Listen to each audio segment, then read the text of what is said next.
2 ದಿನದ ಹಿಂದಷ್ಟೇ ಕಾಂಗ್ರೆಸ್ ಸರ್ಕಾರಕ್ಕೆ 2 ವರ್ಷ ಪೂರೈಕೆ ಆಯಿತು. ಇದರ ಹಿನ್ನೆಲೆಯಲ್ಲಿ ಸಾಧನಾ ಸಮಾವೇಶ ಅಂತ ಹೇಳಿ ಹೊಸಪೇಟೆಯಲ್ಲಿ ಮಾಡಿದ್ರು. ಈಗ ಕ್ಯಾಬಿನೆಟ್ ಸಭೆಯಲ್ಲಿ ಸಚಿವರಿಗೆ ಶಾಕ್ ಕೊಡ್ತಾರಾ ಸಿಎಂ ಅನ್ನುವಂತಹ ವಿಚಾರ ಮುನ್ನೆಲೆಗೆ ಬರ್ತಾ ಇದೆ. ಸಚಿವರಿಗೆ ಸಿಎಂ ಕೊಡ್ತಾರಾ ಸಂಪುಟ ಸರ್ಜರಿಯ ಶಾಕ್? ಸಂಪುಟ ಸರ್ಜರಿ ಆಗುತ್ತಾ ಅಥವಾ ಖಾತೆ ಬದಲಾವಣೆಯ ಲೆಕ್ಕಾಚಾರ ಇದೆಯಾ? ಒಂದು ಸ್ಥಾನ ಭರ್ತಿ, ಒಂದು ಸ್ಥಾನ ಬದಲಾವಣೆ.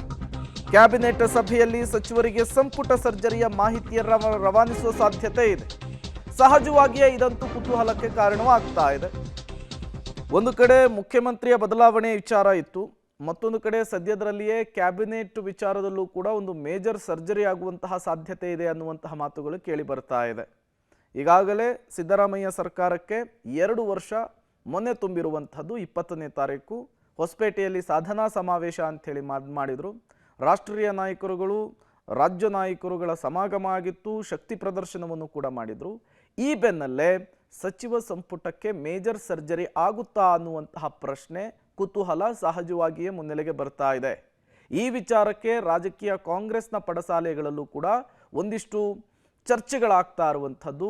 ಸದ್ಯದರಲ್ಲಿಯೇ ಸಿಎಂ ಸಿದ್ದರಾಮಯ್ಯನವರು ಕ್ಯಾಬಿನೆಟ್ ಸರ್ಜರಿ ಅಥವಾ ಖಾತೆ ಬದಲಾವಣೆಗೆ ಮುಂದಾಗುವಂತಹ ಸಾಧ್ಯತೆ ಇದೆ ಅನ್ನುವಂತಹ ಲೆಕ್ಕಾಚಾರದ ಮಾತುಗಳು ಕೇಳಿ ಬರ್ತಾ ಇದೆ. ಹಾಗಾದರೆ ಸಿಎಂ ಸಿದ್ದರಾಮಯ್ಯನವರು ಕ್ಯಾಬಿನೆಟ್ ವಿಚಾರದಲ್ಲಿ ಯಾವ ರೀತಿಯ ನಿರ್ಧಾರವನ್ನು ತೆಗೆದುಕೊಳ್ತಾರೆ ಅನ್ನೋದಂತೂ ಕುತೂಹಲ. ನಿಂದ ಇವತ್ತು ಬಂಗಾರ ತರುವಂಥದ್ದು ಇದು ದೇಶದ್ರೋಹಿ ಕೆಲಸನೇ. ಯಾಕಂದರೆ ಇದರಲ್ಲಿ ರಾಜಕಾರಣಿಗಳು ಇನ್ವಾಲ್ವ್ ಅದಾರ ಅನ್ನೋಂಥದ್ದು ಭಾಳ ಚರ್ಚೆಯಲ್ಲಿತ್ತು. ಈಗ ಇ.ಡಿ. ಅವ್ರಿಗೆ ಅನಿಸಿರ್ಬೋದು ಇಂತಿಂಥವ್ರು ಅದಾರ ಅಂತೇಳಿ. ಅದಕ್ಕೆ ಇವತ್ತೇನು ಅವ್ರವ್ರ ಏನು ಆಸ್ತಿಗಳಿದ್ದಾವೆ, ಸಂಘ ಸಂಸ್ಥೆಗಳಿವೆ, ಅದ್ರ ಮೇಲೆ ರೇಡ್ ಮಾಡಿರ್ಬೋದು. ಏನೋ ಒಬ್ಬೊಬ್ಬರೇ ಹೊರಗೆ ಬರ್ತಾರೆ. ಇದು ಮೊದಲೇ ಇದು ಇನ್ನೂ 2-3 ಮಂದಿ ಮಂತ್ರಿಗಳು ಅದಾರ ಅದರೊಳಗೆ. ಯಾರು ಅವ್ರು ಈಗ ಅವ್ರವ್ರದ್ದು ರೇಡ್ ಆದಾಗ ಗುರ್ತಾಗ್ತೈತಿ. ಇ.ಡಿ. CBI ತೆಗೆದಾಕ್ಬಿಡೋಣ, ಕಾಂಗ್ರೆಸ್ನವ್ರು ಮಾಡಿರೋದವು ತೆಗೆದುಬಿಡೋಣ. ಒಂದು ದಯವಿಟ್ಟು ಯಾರಾದರೂ ಒಂದು ಇದು ಕೊಡಿ, ನಾನು ಪ್ರಧಾನಮಂತ್ರಿಗಳಿಗೆ ಬರೀತೀನಿ. ಅವ್ರ ಕೆಲಸ ಅವ್ರು ಮಾಡಬೇಕೋ ಬೇಡ. ಆಮೇಲೆ ಎಲ್ಲಿ ಮಿಸ್ಅಪ್ರೋಪ್ರಿಯೇಷನ್ಸ್ ಆಗಿರ್ತದೆ ಅದು ಅವ್ರ ಟಾರ್ಗೆಟ್ ಮಾಡ್ಕೊಳ್ತಾರೆ. ಅದು ಕಾಂಗ್ರೆಸ್ಸು, BJP, ಜನತಾದಳ ಅಲ್ಲ. ಅಲ್ಲೇನೂ ಸಿಕ್ಕಿಲ್ಲ ಅಂದರೆ ಮುಗ್ದಾಯಿತು. ಭಯ ಯಾಕೆ? ಯಾರಾದರೂ ಹೇಳಲಿ, ನಂದು ಸ್ವಲ್ಪ ಇದು ಮಾಡಲಿ, ರೇಡ್ ಮಾಡಲಿ, ನಂದು ಅಟ್ಲೀಸ್ಟ್ ನನ್ನ.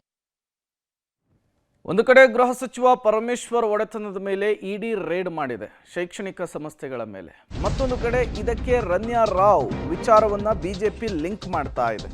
ಇದೆಲ್ಲದರ ನಡುವೆ ಬಿಜೆಪಿ ವಿರುದ್ಧ ದಲಿತ ಅಸ್ತ್ರ ಪ್ರಯೋಗಕ್ಕೆ ಕೈಪಾಳಿಯ ಸಿದ್ಧತೆಯನ್ನ ಮಾಡಿಕೊಂಡಿದೆ. ಸಚಿವ ಸಂಪುಟ ಸಭೆಯಲ್ಲಿ ಸಚಿವರ ಜೊತೆಗೆ ಸಿಎಂ ಚರ್ಚೆ ಮಾಡುವಂತಹ ಸಾಧ್ಯತೆ ಇದೆ. ಹೈಕಮಾಂಡ್ ಗಮನಕ್ಕೆ ಈ ವಿಚಾರವನ್ನು ತರೋದಕ್ಕೂ ಕೂಡ ಸರ್ಕಾರ ಪ್ಲಾನ್ ಮಾಡಿಕೊಂಡಿದೆ. ಕೇಂದ್ರದ ಟಾರ್ಗೆಟ್ ಪಾಲಿಟಿಕ್ಸ್ ವಿರುದ್ಧ ಹೋರಾಟಕ್ಕೆ ಕೈ ಸಜ್ಜಾಗಿರುವಂಥದ್ದು. ಅದಕ್ಕೆ ಬೇಕಾದಂತಹ ಸಿದ್ಧತೆಗಳನ್ನು ಕೂಡ ಮಾಡಿಕೊಳ್ತಾ ಇದೆ. ಒಂದು ಕಡೆ ನಿನ್ನೆ ಸಿಎಂ ಸಿದ್ದರಾಮಯ್ಯನವರು ಪರಮೇಶ್ವರ್ ಅವರ ಒಡೆತನದ ಶೈಕ್ಷಣಿಕ ಸಂಸ್ಥೆಗಳ ಮೇಲೆ ರೇಡ್ ಆದ ಮೇಲೆ ಈ ದಲಿತ ಅಸ್ತ್ರದ ಶೀಲ್ಡ್ ಅನ್ನು ಪ್ರಯೋಗ ಮಾಡಿದ್ರು. ಈಗ ಅದನ್ನು ಮತ್ತಷ್ಟು ಚುರುಕುಗೊಳಿಸುವುದಕ್ಕೆ, ಮತ್ತಷ್ಟು ದೊಡ್ಡ ಪ್ರಮಾಣದಲ್ಲಿ ಮುನ್ನೆಲೆಗೆ ತರುವ ಮೂಲಕ ಪರಮೇಶ್ವರ್ ಬೆನ್ನಿಗೆ ನಿಲ್ಲೋದಕ್ಕೆ ಇಡೀ ಸರ್ಕಾರ ನಿರ್ಧರಿಸಿದಂತೆ ಕಾಣಿಸ್ತಾ ಇದೆ. ಬರೀ ರಾಜ್ಯ ಮಟ್ಟದಲ್ಲ, ರಾಷ್ಟ್ರ ಮಟ್ಟದ ನಾಯಕರುಗಳ ಗಮನಕ್ಕೂ ತರುವ ಮೂಲಕ ಪರಮೇಶ್ವರ್ ಅವರ ಬೆನ್ನಿಗೆ ನಿಲ್ಲುವಂತಹ ಕೆಲಸಕ್ಕೆ ಇಡೀ ಕಾಂಗ್ರೆಸ್ ಮುಂದಾಗಿರುವಂಥದ್ದು. ಪರಮೇಶ್ವರ್ ಅವರ ಶಿಕ್ಷಣ ಸಂಸ್ಥೆಗಳ ಮೇಲೆ ಇಡಿ ದಾಳಿ ಪ್ರಕರಣ ಇವತ್ತು ಕಾಂಗ್ರೆಸ್ನ ಮುಂದಿನ ನಿಲುವು ನಿರ್ಧಾರಗಳ ಪ್ರಕಟವಾಗುವ ಸಾಧ್ಯತೆ ಇದೆ. ಇವತ್ತಿನ ಸಚಿವ ಸಂಪುಟ ಸಭೆಯಲ್ಲಿ ಸಚಿವರ ಜೊತೆಗೆ ಸಿಎಂ ಚರ್ಚೆಯನ್ನು ಮಾಡ್ತಾರೆ. ಬಿಜೆಪಿ ವಿರುದ್ಧದ ಹೋರಾಟಕ್ಕೆ ಅಭಿಪ್ರಾಯವನ್ನು ಪಡೆಯುವುದಕ್ಕೆ ಸಿಎಂ ಚಿಂತನೆ ನಡೆಸಿದ್ದಾರೆ. ಪರಮೇಶ್ವರ್ ಪರ ಒಗ್ಗಟ್ಟು ಪ್ರದರ್ಶನಕ್ಕೆ ತೀರ್ಮಾನಿಸುವಂತಹ ಸಾಧ್ಯತೆ ಇದೆ ಕಾಂಗ್ರೆಸ್ ಪಕ್ಷ. ಪರಮೇಶ್ವರ್ ಅವರನ್ನು ಬೆಂಬಲಿಸಿ ಕೇಂದ್ರದ ವಿರುದ್ಧ ಹೋರಾಟಕ್ಕೂ ಕೂಡ ಚಿಂತನೆ. ವರಿಷ್ಠರ ಸಲಹೆಯನ್ನು ಪಡೆದೇನೆ ಕೇಂದ್ರದ ವಿರುದ್ಧ ಹೋರಾಟ ಮಾಡುವುದಕ್ಕೆ ರಾಜ್ಯ ಕಾಂಗ್ರೆಸ್ ನಾಯಕರುಗಳು ನಿರ್ಧಾರವನ್ನು ಮಾಡುವ ಸಾಧ್ಯತೆ ಇದೆ. ಕೇಂದ್ರದಿಂದ ತನಿಖಾ ಸಂಸ್ಥೆಗಳ ದುರ್ಬಳಕೆಯನ್ನು ಆರೋಪಿಸಿ ಹೋರಾಟವನ್ನು ಮಾಡಲಿಕ್ಕೂ ಕೂಡ ಪ್ಲಾನ್ ಆಗಿರುವಂಥದ್ದು.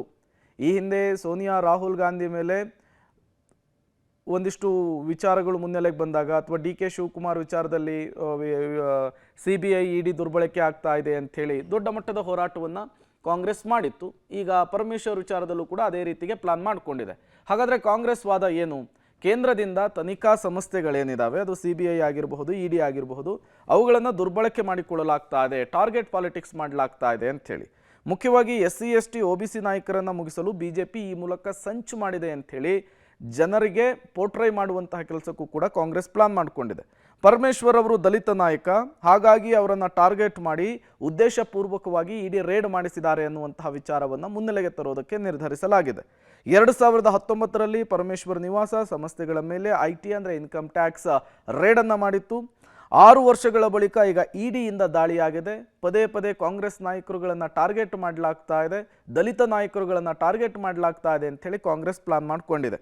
ಇದು ಪಕ್ಕಾ ರಾಜಕೀಯ ಪ್ರೇರಿತ ದಾಳಿ. BJP ತನಿಖಾ ಸಂಸ್ಥೆಗಳನ್ನು ದುರ್ಬಳಕೆ ಮಾಡಿಕೊಳ್ತಾ ಇದೆ. BJP JDS ನಾಯಕರ ಮೇಲೆ ಯಾಕೆ ರೇಡ್ ಆಗ್ತಿಲ್ಲ ಅನ್ನುವಂತಹ ವಿಚಾರವನ್ನು ಕೂಡ ರೈಸ್ ಮಾಡೋದಕ್ಕೆ ಸಿದ್ಧತೆಯಾಗಿದೆ.